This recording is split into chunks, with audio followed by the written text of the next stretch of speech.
nothing but watch her suffer. She trusted me to save her, and I failed her. The creature looked like a miniature version of its previous self, however, its third eye was open this time.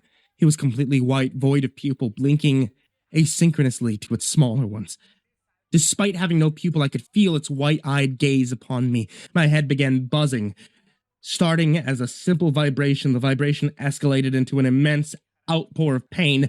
I could see images in my head. They were images of places in the world of people. These people were screaming for their lives. The sky above them was black. The streets littered with thousands of bodies lying lifeless and torn to pieces. Fires were brewing over damaged cars with half-burnt corpses sitting in their seats. Faces of horrendous beings, too atrocious to describe, were seen everywhere, tearing apart at those unable to escape. The images flooded my head. I was at the mercy of them as the pain increased. The more they appeared, tears fell endlessly from my eyes. Why was I being shown these horrible things? Just when I thought I couldn't take any more, I stopped. I slumped over, still feeling my head throb. I could still see their faces, hear their screams. Did you see it, Marcus? Did you see the dream he produced in your mind? The Reverend asked. He walked from the shadows into the light. He slowly removed the mask from his face. What the hell was that? I asked. I could still feel lingering amounts of pain. It took me years to produce the revitalization. First, he had to get stronger to do so. He needed a vessel, too. I, too, was frightened when I first laid eyes upon him, but he showed me his intentions. From then, I was enlightened. He speaks to me with his white eye. That's how I knew everything about you back there. I'm sure he gave you a glimpse of the paradise to be. Paradise, I repeated, still in a daze. Is that what the fuck you're calling that? Yes. Aeneas will shape this world into his image. Imagine such sweet blue skies, endless green pastures with trees flowing abundantly with scrumptious fruit. No more pain, no more suffering. A true, renewed Eden.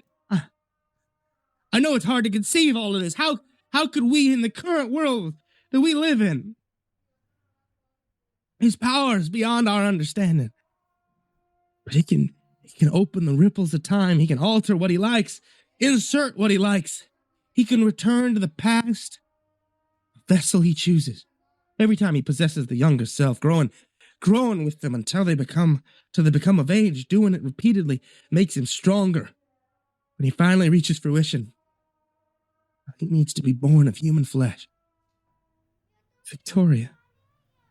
Correct. Now is the time, Marcus. Once he does it again, it'll be his last. He'll be permanently infused with his new vessel. You? I asked, still feeling the throb in my head. Oh, come on now, Marcus. I've merely been a humble servant, ensuring everything was arranged properly for his rebirth. Linnaeus has always been interested in you. You recall the pages of the tome, yes? Who do you think that was with Linnaeus? I shook my head in disbelief. It didn't make sense. There was no way it could have been me. You're lying. That's impossible. Why me? Well, you see, Marcus, Linnaeus sees all aspects of time, all possibilities out of everyone. He saw you to be the best candidate to lead to the outcome he desired. You should be honored. Don't understand. He said he's always been using me, but I don't recall any of those times at all. Of course you don't, Marcus. Each time Linnaeus removed your memory after transferring to your younger body. Believe it or not, we've already had this conversation before. I only recall because he allows me to. You see, I'm the one ensuring everything goes as planned accordingly. You go back as you've done before. This time it'll be for good. It's hard to say, though. What is left of Marcus Pale will be no more. I found myself shaking my head again. I couldn't believe it. didn't want to believe it. Please, Marcus. Each time we go through this little charade, I try to get you a chance to let you willingly come forward, but as always, you fight it. How about switching it up for a change? Give in. It's inevitable regardless. What will it be, Marcus? I remained in silence, trying to absorb everything. It was too much. How could it all possibly be true? There was no way of telling otherwise. It seemed like a lose-lose situation. I think I started to answer.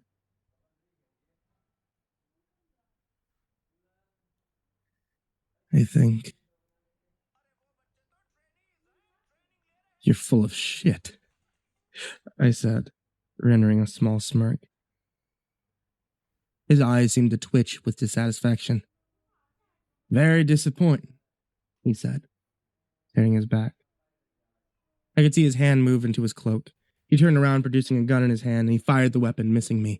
I quickly drew myself to the ground, grabbing my own gun. I pointed and shot around just as he did. His shot grazed my side, only piercing my cloak. My shot, however, hit him in the leg. He fell to the ground. Immediately, he proceeded to lift his gun, struggling to aim at me. I walked over to him, keeping my own pointed at him. Standing over him, I held it to his face. He smiled at me, dropping his own in defeat. You think this hadn't already happened, Marcus? It's inevitable, he said. The smile grew wider on his face.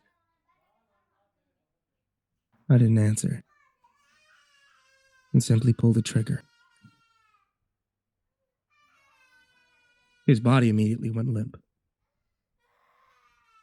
I remained over him with the gun still pointed at it. I never thought killing someone would be so satisfying. I didn't like this thought, though. There was something about this place, whatever it was.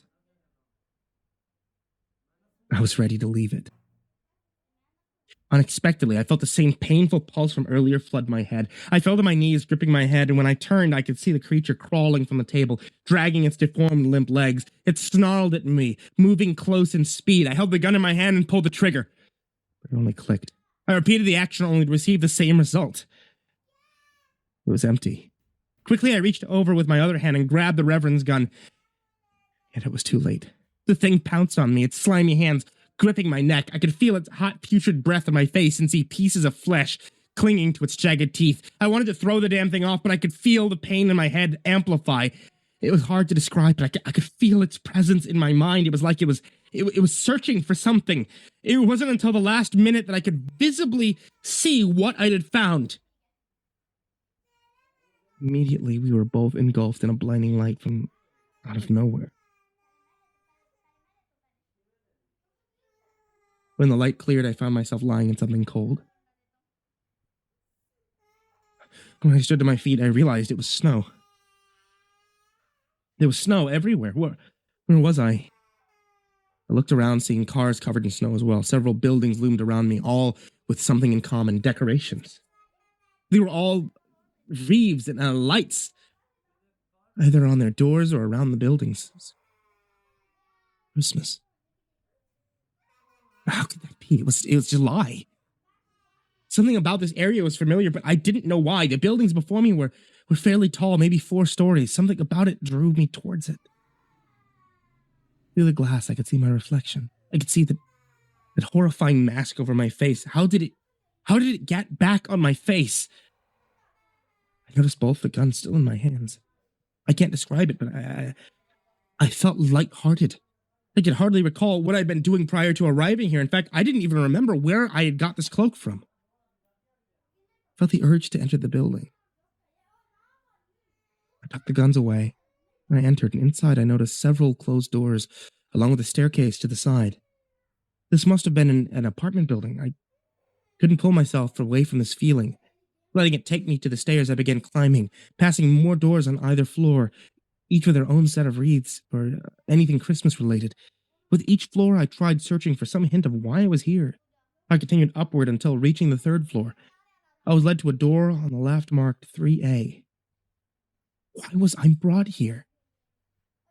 I felt my hands lift as if it had a mind of its own. No matter how hard I tried, I couldn't gain control over it. I banged on the door. Inside, I could hear someone moving towards the entrance. Next, I felt my hand reach back into my cloak, pulling out the revolver. Fear filled my eyes. Why was I grabbing the gun?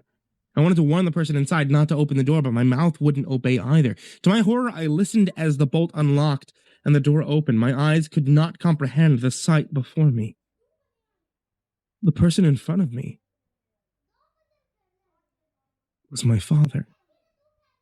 He looked very young, more than last time when I saw him, but it was him. How was it possible? Without warning, my hand struck him across the face. Next, my legs kicked him back. The woman inside gave off an ear-splitting scream in shock. It was the young face of my real mother. She was alive. But how? The apartment was heavily decorated to suit the Christmas atmosphere. It had a tree nicely decorated with presents piled underneath. I couldn't help but feel a sense of familiarity to what was transpiring before me. Again, my hand moved without command, shutting the door and locking the bolt. He pointed the gun at my parents. Fear filled my eyes. Why are you doing this? My father asked, gripping his head. What do you want? I wanted to answer. But I couldn't. To my side, I heard a soft noise. I looked over and saw a young child playing with a book. It was me. I was actually in the presence of my younger self. I felt a strong force vibrating through my head, feeling it filter out. It was odd, but it looked almost like the fumes of gasoline flowing towards my younger self. It suddenly hit me. I felt a partial memory return. I recalled the words of the Reverend. This was happening to me because of that thing, Linnaeus. It was inside me, controlling my actions. It needed to take over my younger self for its vessel. I could feel its presence vacating my body, watching it flood into my younger self. My parents probably couldn't see it, only me. I couldn't let this happen. I wasn't about to become one with this thing for the rest of my life. Concentrating, I attempted to move my hand. The one with the gun was solid and unmovable. The finger in that hand began moving on its own accord. I could feel it tightening on the trigger. The gun was still aimed at my mother. Why was it doing this?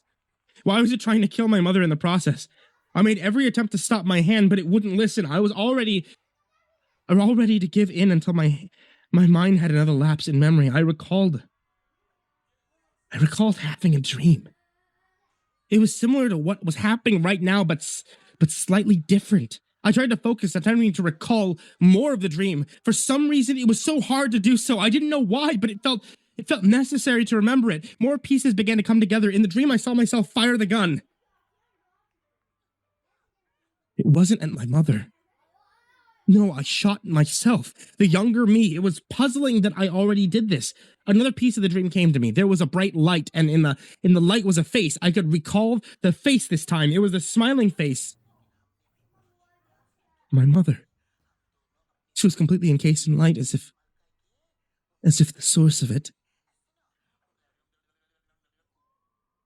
And at that moment, I understood everything. I knew what I needed to do. I attempted to concentrate on my other hand, focusing on the image of it moving to my command, hoping the thought would render it. I could gradually feel my control returning. Somehow, the more the creature left me, the more I gained feeling in my body. I concentrated on moving my arm, feeling its mobility. With it, I reached down into my cloak and felt around until I recognized the object.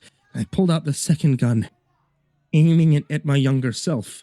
My mother before me let out a loud shriek when she saw this. I could feel parts of my arm wanting to drop the gun, but I fought against it, aiming at the child. The creature must have picked up on my pain because it started to flood images through my head again. This time they were of people that I had known or would come to know, my friends, my loved ones, everyone. It was like it was trying to get me to understand the consequences if I continued my actions. Like I could see the fumes attempting to pump faster into my younger body, and finally I saw the last of them completely enter my younger self. My 1-year-old self stared at me innocently. This moment made sense now. I could picture the dream that brought me into all of this. This foul creature had controlled me for the last time. All this time, it had been me who had been the executioner of my own mother. I was the monster, the crazy loon that had broken in all those years ago. No, he made me the crazy loon. He altered time. I was the closest person to help him realize his plan. However, the creature probably saw it. He saw in all the infinite possibilities of time that my mother was the only threat to this plan. I laughed to myself. It was ironic that even in death, she found a way to warn me, providing me with an escape route. Linnaeus' own tearing through time and space, and it had backfired. In its own attempt to fulfill its ambition, it ended up creating its own demise. It couldn't stop the human spirit. It was powerless to love. My mother's interference was like what the reverends had said verbatim. Inevitable. I smiled to myself, squeezing back on the trigger, the bullet piercing through the child's skull, instantly dropping him. Now dead, I could feel the control of my body. It was as if a heavy aura of weight lifted from me. Sighing deeply, I dropped the gun to the ground. Slowly, I removed the mask from my face. Looking over at my parents, they were silent, with eyes still fixated on their dead child. Finally, my mother returned her gaze to me. I was smiling at her. I was watching her eyes grow wide at seeing my face, with tears forming in my eyes. I could feel a hint of pain growing across my forehead. Something warm began to run down my nose. My eyes looked deep into my mother's as I spoke. Several words. I'm sorry. I had to. I did you a favor. Forgive me.